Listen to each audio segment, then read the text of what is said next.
Madame, Monsieur, bonjour et bienvenue dans le JT, votre rendez-vous quotidien d'actualité juridique. Aujourd'hui, lundi 28 décembre, nous abordons la dernière semaine de cette année 2015 et on découvre tout de suite les titres qui ont retenu l'attention de la rédaction. Bénéfices des entreprises, nouveaux SMIC et loyers commerciaux et professionnels. C'est donc une information relative aux bénéfices des entreprises qui ouvre ce JT.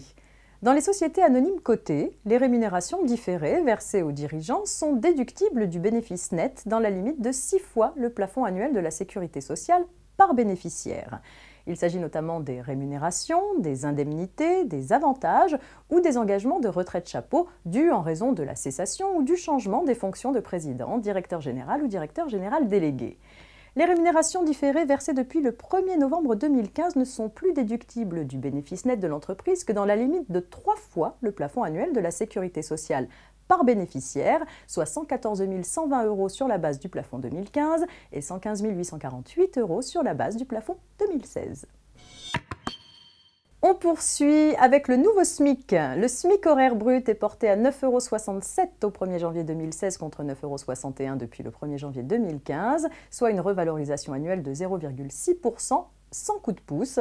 Pour un salarié mensualisé soumis à un horaire collectif de 35 heures par semaine, le relèvement du 1er janvier 2016 conduit à un SMIC mensuel brut de 1 466,62 €. Quant au minimum garanti, il reste fixé à 3,52 € au 1er janvier 2016. Et on termine avec les loyers commerciaux et professionnels. L'INSEE a publié l'indice des loyers commerciaux, l'indice des loyers des activités tertiaires et l'indice du coût de la construction pour le 3e trimestre 2015. Ainsi, l'indice des loyers commerciaux s'élève à 108,38 comme au 2e trimestre 2015. Sur un an, il recule de 0,13% et sur 3 ans, il est en hausse de 0,19%. Quant à l'indice des loyers des activités tertiaires, il s'établit à 107,98, il augmente de 0,33% sur un an et de 1,43% sur 3 ans.